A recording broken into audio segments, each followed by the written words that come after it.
그 동물 농장이라는 소설이 있습니다. 여러분도 잘 아시는 영국의 조지 오웰이 쓴 전체주의에 대한 비판을 담은 아주 유명한 소설이죠. 여기에는 그 농장주에게 반란을 일으키는 동물들 얘기가 등장을 합니다. 그리고 여기서 반란을 일으키는 주동자가 돼지인 걸 여러분 아마 기억하실 겁니다. 아마 인간 농장주는 이제 그 동물들을 이용해서 자기가 이익은 보지만 동물들이 아프거나 병이 들면 바로 폐기하고 죽이고, 그들이 얼마나 힘든지 뭐 이런 거 별로 신경도 안 쓰고 자기만 뭐 동물들을 착취하는 그런 어떤 주인으로 등장을 하죠. 당연히 분노한 돼지는 주인을 쫓아내고 동물들의 유토피아를 만들기 위해서 혁명을 일으킵니다. 근데 재미있는 것은 이제 이 돼지가 리더가 됐을 때 인간 농장주하고 똑같은 모습을 보이기 시작했다는 거예요. 주인 집을 자기가 차지하고 주인처럼 다른 동물들을 착취하기 시작합니다. 이 소설에 대한 뭐 여러 가지 인터프리테이션들이 있겠지만 어떤 면에서는 모든 인간 속에 숨어 있는 위선의 가능성을 경고하는 내용을 담고 있습니다.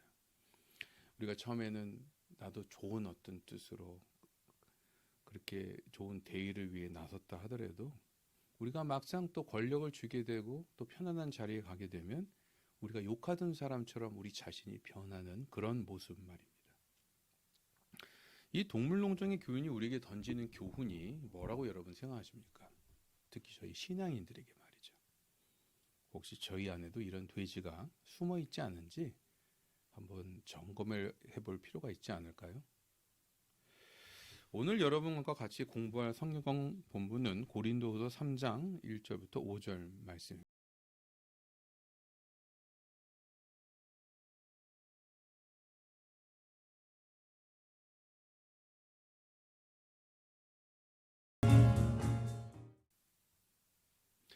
본문은 바울이 고린도 교회에 보내는 두 번째 편지의 일부죠.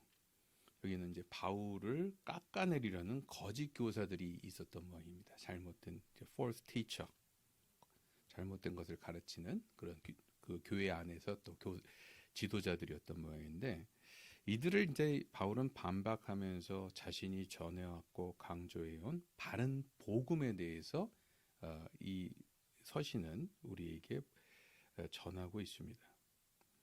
근데 3장 시작 부분이 참 인상적입니다. 뭐 이렇게 나오죠. 우리가 다시 자천하기를 시작하겠느냐? 우리가 어찌 다른 사람처럼 추천서를 너에게 붙이거나 혹은 너에게 받거나 할 필요가 있겠느냐? 이게 무슨 말이냐면 바울이 자신이 그리스도의 진정한 사도임을 증명하기 위해서 자기가 굳이 뭐 이렇게 장황하게 설명을 해야 될 필요나 혹은 어떤 공중기관에 의해서 뭐 증명서라도 받아야지만 되냐? 그렇지 않다라고 말하는 것입니다. 뭐 생각해보면 당연하지 않습니까? 신앙을 당사자의 주장이나 누가 만들어준 증명서로 우리가 확인할 수는 없지 않겠어요. 그러나 우리가 남의 신앙을 뭐 어떤 식으로든 말할 때 사실 그 사람이 말하는 간증, 또 그 사람에 대한 주변 평판을 갖고 말하는 게 사실 현실입니다. 그리고 뭐 그런 평판, 간증 나름대로 저에게 중요한 정보를 제공하죠. 디모데후서에서도 보면 이제 교회 직분자를 뽑을 때 바로 그 점에서 성도들의 사회적 평판, 주변에서 이제 흠 잡을 데 없는 사람들에 대한 이야기들을 강조합니다.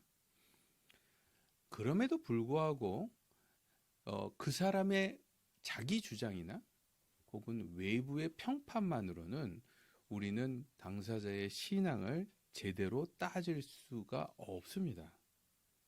그럼 뭘 보고 신앙을 따질 수 있단 말입니까? 그 내용이 바로 2절에서 3절 내용에 나오죠. 이 본문에 보면 참다운 신앙을 따지기 원한다면 결국 뭘 봐야 된다고 말하죠? 예, 마음입니다. 마음. 문제는 마음을 우리가 어떻게 알 수 있냐는 말입니다. 이 말은 궁극적으로 우리가 누군가의 신앙을 판단하는 일들은 우리가 100% 자신 있게 평가할 수 없다는 뜻일 수도 있습니다. 왜? 우리의 마음은 하나님밖에 모르시기 때문에 그렇죠. 근데 본문에 쭉 보면 그런 한계에도 불구하고 우리가 그 사람의 마음 상태를 파악할 수 있는, 엿볼 수 있는 몇 가지 힌트를 말하고 있습니다. 첫 번째, 바울의 편지를 보는 사람들을 자기가 쓴 편지라고 표현해요. 그러니까 상대를 보고 당신은 내가 쓴 편지야 이렇게 말하는 것입니다. 이 말은 바로 상대방, 이 얘기를 듣는 사람들이 바울이 전한 메시지를 받아서 그 메시지를 품은 사람으로서 바로 신앙인으로 쓰게 되었다. 이 말을 하는 것입니다. 다시 말해 신앙은 어떤 누구든 누군가의 영적 스승, 영적 도움에 의해서 전달받은 내용으로 우리가 믿게 되었다는 뜻입니다. 물론 혼자서 책을 보거나 뭐 특별한 경험을 했다 그러면서 예수를 믿기도 하죠. 그러나 그런 경험의 경우에도 결국은 우리가 뭘 보고 내 믿음을 확인합니까? 성경에 나와 있는 말씀의 증언들을 통해서, 다시 말해 사도들이 전한 복음과 나의 경험들이, 나의 생각들이 또 맞는지 점검을 해봐야지 되는 것입니다. 둘째로 본문에 보면 사도 바울은 살아계신 영으로 쓰여진 것이다 이렇게 표현합니다. 상대방을 향해서 살아계신 영에 의해서 쓰여진 작품이다. 이게 무슨 말인가 하면 신앙인들이 단순히 우리끼리 뭐 잘 얘기를 해서 믿게 되는 것이 아니라 궁극적으로는 사실 성령님께서 도와주실 때만이 하나님을 만날 수 있게 된다 이 말을 하는 것입니다. 바로 이 때문에 바울에게 있어서 자기의 신앙을 증거하는 가장 중요한 증인도, 또 자신과 청중의 마음에 모두 영향을 미치는 그런 어떤 역할을 하는 것도 사실 성령이 그 중간 매개 역할을 한다 이것을 강조합니다. 바로 이 점 때문에 저희가 교회에서 리더를 뽑을 때 사실 기도하는 것이 진짜 중요합니다. 왜? 선거자나 피선거자나 우리 마음에서 우리를 움직이시는 그 성령의 인도하심을 우리가 깊이 한번 생각해보고 느껴보고 거기에 반응하면서 우리가 움직이는 것이 성령이 이끄시는 대로 가는 중요한 방법이기 때문에 그렇습니다. 셋째는 마음에 쓴 편지를 뭐과 비교하죠? 먹이나 돌판에 쓴 것과 대조하는 대목이 나옵니다. 이 얘기가 나온 배경은 여러분도 아시겠지만 예수님이나 바울 당시에 돌판에 쓴 것 그러면 뭘 뜻하겠어요? 율법을 말하는 것입니다. 다시 말해 사람들이 주로 당신 신앙 좋아? 뭘 보고 알 수 있어? 이라고 물어봤을 때 돌판에 쓰여진 바로 율법을 제대로 지키는 거 아닌가 갖고 보통 판단을 했다는 거예요. 근데 예수님은 이런 식으로 판단하는 것이 별로 지혜롭지 않다라고 말씀하시는 것입니다. 다시 말해 율법을 잘 지키는 그런 외적 표현들이나 행동들은 정작 우리의 마음이 어디에 있는지를 제대로 보여주지 못할 때가 있다라고 말하는 거죠. 무슨 말이에요? 겉으로는 막 은혜롭게 굉장히 거룩하게 이렇게 익스프레션을 표현을 해도 그 마음 중심에는 하나님이 없을 수도 있다는 것을 말하는 것입니다.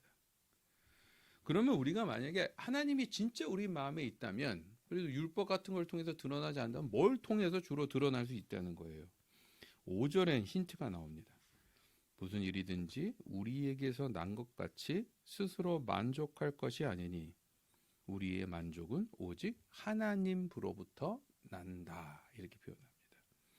이 말은 뭐냐면 우리가 예수를 믿게 됐다면 다른 어떤 것보다도 그 가장 중요한 증거는 겸손함으로 표현되게 돼 있다 하는 것입니다. 왜? 내가 만들어내거나 나에게서 시작된 것이 아니기 때문에 그렇다는 거예요. 그래서 그걸 느끼는 사람은 내 신앙이 딴 사람들이 아무리 괜찮다, 당신 훌륭하다 얘기를 해도 그거 갖고 저 괜찮습니다 이런 얘기를 차마 못합니다. 왜?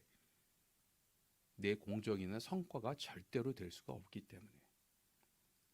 바로 이 점 때문에 우리의 마음이 정말 하나님께 있는지를 엿볼 수 있는 중요한 증거 중에 하나는 그 사람이 어느 경우에든지 특히 자기를 내세울 수 있는 상황에서도 정말 자신을 낮추며 하나님께 모든 영광을 돌리는지를 볼 때 알 수 있다 하는 것입니다.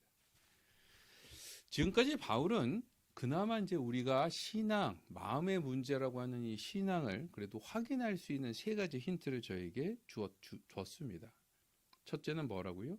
신앙이 사도들이 전한 그리스도의 증언에 충실한지 이것을 확인해 보면 또 우리가 조금 어떻게 보면 알아볼 수 있다라고 얘기하는 거고, 두 번째는 성령의 인도하심이 느껴지는지 한번 좀 들어보면 또 어느 정도 힌트를 얻을 수 있다 말하는 거고, 세 번째는 자신의 업적에 공치사나 교만에 빠지지 않고 하나님의 선물임을 기억하며 감사 만족하는지를 보면 알 수 있다, 이렇게 말하는 것입니다.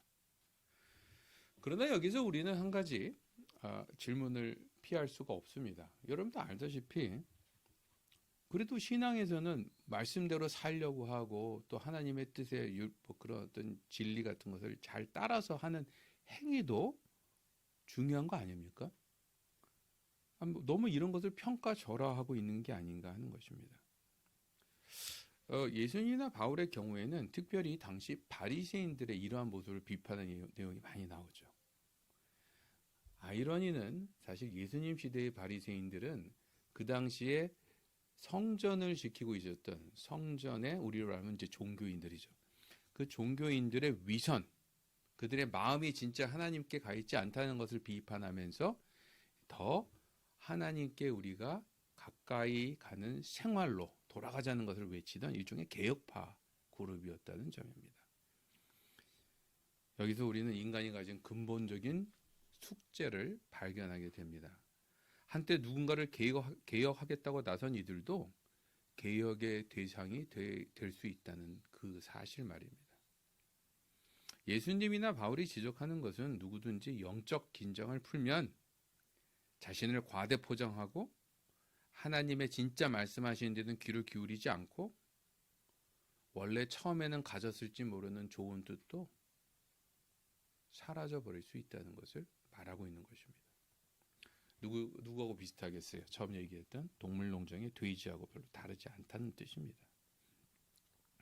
이 점에서 오늘 본문은 건강한 영적 긴장, 계속적인 내적 개혁의 끈을 놓지 말라는 하나님의 경고가 담겨 있다고 생각합니다.